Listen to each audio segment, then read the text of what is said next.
Kung walked by the dynastic temple and into the cedar grove, and then out by the lower river, and with him Qiuqi and Tien the low-speaking.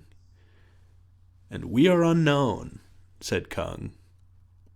"You will take up charioteering. Then you will become known. Perhaps I should take up charioteering or archery, or the practice of public speaking." And Xiu Lo said, "I would put the defenses in order."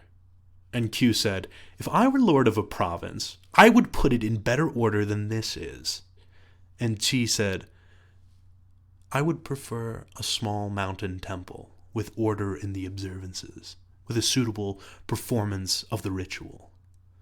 And Tien said, with his hand on the strings of his lute, the low sounds continuing after his hand left the strings, and the sound went up like smoke under the leaves, and he looked after the sound. The old swimming hole, and the boys flopping off the planks, or sitting in the underbrush, playing mandolins.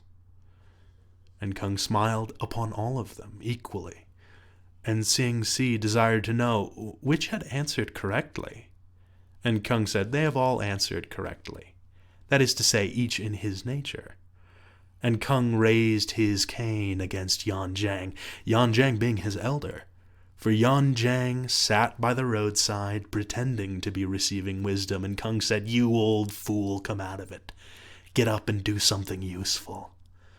And Kung said, "Respect a child's faculties from the moment it inhales the clear air, but a man of 50 who knows nothing is worthy of no respect.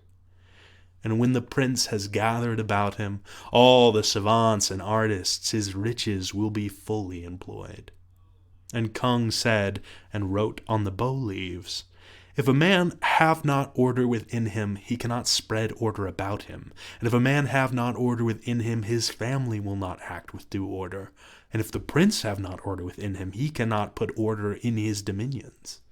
And Kung gave the words order and brotherly deference, and said nothing of the life after death. And he said, "Anyone can run to excesses.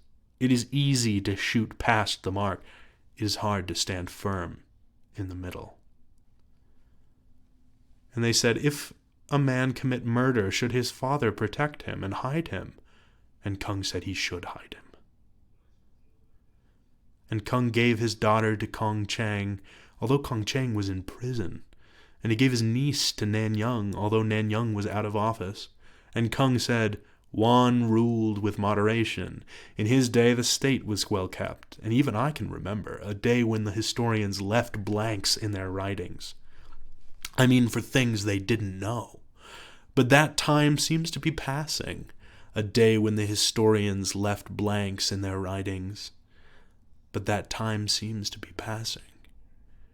And Kung said, "Without character you will be unable to play on that instrument, or to execute the music fit for the odes. The blossoms of the apricot blow from the east to the west, and I have tried to keep them from falling."